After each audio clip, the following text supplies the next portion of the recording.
Makanya Ibunda Aisyah itu pernah ditanya, Ibunda Aisyah, kenapa kok banyak kemudian gempa? Dijawab sama Aisyah, syaribul khumur, orang kalau sudah minum khamr, wa yaznun, orang sudah zina. Yang ketiga, wa darabu bil ma'asib, sudah memukul-mukul alat musik.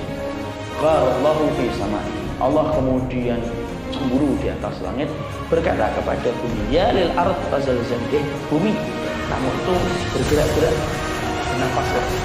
Nanti bumi bernafas, Allah berfirman kembali, fa'in tabu, kalau mereka sudah tobat, berhenti. Kalau mereka tidak bertobat, untuk pernah mikir nggak ikhwan, mata rantai musibah itu hari ini Lombok, Palu, Banten, kita bumi itu kayak mata rantai tasbih yang putus. Kalau tasbih yang putus kan jatuhnya belum Lombok, belum mereka kering, Palu berputus. Palu belum kering air mata, Banten sudah kemudian menangis. Banten belum selesai, kita aja belum datang ke Banten, loh itu kemudian Sukabumi sudah terjadi. Dan kita tidak tahu kalau tasbih mana musibah yang akan terjadi. Orang ketika terjadi di Lombok, orang Palu itu menjadi pemirsanya, tanpa dia merasa bahwasanya dalam hitungan hari tempatnya pun akan menjadi pusat pemberitaan dan menjadi korban dari musibah. Ketika Palu terjadi, orang Banten ngeliatin, yang terjadi korbannya Banten tuh ngeliatin gitu.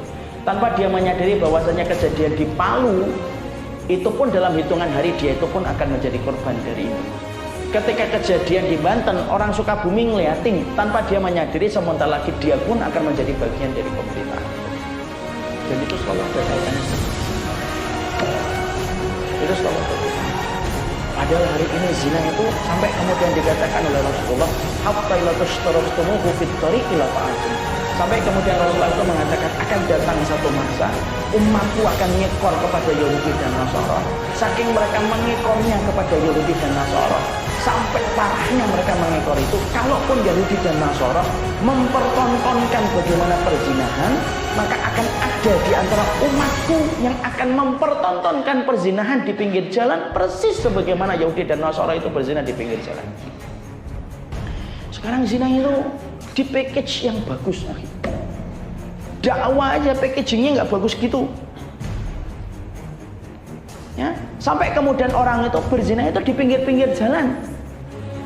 Makanya sampai Nabi mengatakan, kalaupun orang kafir itu berzina di pinggir jalan, umatku nanti ada yang ngikutin bagaimana berzina di pinggir jalan. Saking kemudian mereka sudah tenggelam dalam perzinahan itu. Makanya perhatikan, perzinahan itu sekarang bukan di balik pintu, tetapi di depan pintu disaksikan orang. Bahkan katalognya bisa dilihat, bisa diakses, bisa dilihat. Ada seorang ikhwan yang kemudian ngaji sama saya, tiba-tiba cerita sama saya keluar, Ustaz, lu kenapa antum keluar dari pekerjaan? Ini cerita bilang, setelah ngaji saya itu kerjaan itu salah satunya ngurusin kantor-kantor, kalau proyek-proyek itu mau digulkan, itu hadiahnya perempuan. Jadi saya dengar dari ikhwan ini, dan kalau sudah tobat sering ngaji, kalau pas saya di kajian saya tahu orang itu kemudian gratifikasi itu perempuan. Nanti kalau kemudian ada ini diatur perempuannya sampai atau enggak, dikasih foto-foto mana yang cocok, dipastikan kemudian masuk dan keluar. Kalau cocok ditanya cocok nggak Pak, cocok, pakai lagi nanti. Nah itu cuma menggambarkan bagaimana perzinahan yang semacam itu, sedahsyat itu perzinahan itu. Dan maaf ikhwan, itu zaman kita.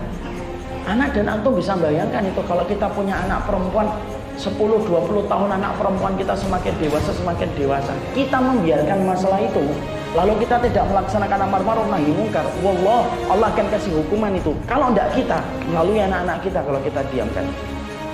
Karena itu termasuk perkara besar. Ini lingkaran besar, kawan. Perzinahan ini lingkaran besar. Dan inilah yang kemudian kita khawatirkan ketika kita membiarkan kemaksiatan itu menenggelamkan semua sisi kebaikan kita selaku manusia, rusak semuanya ini.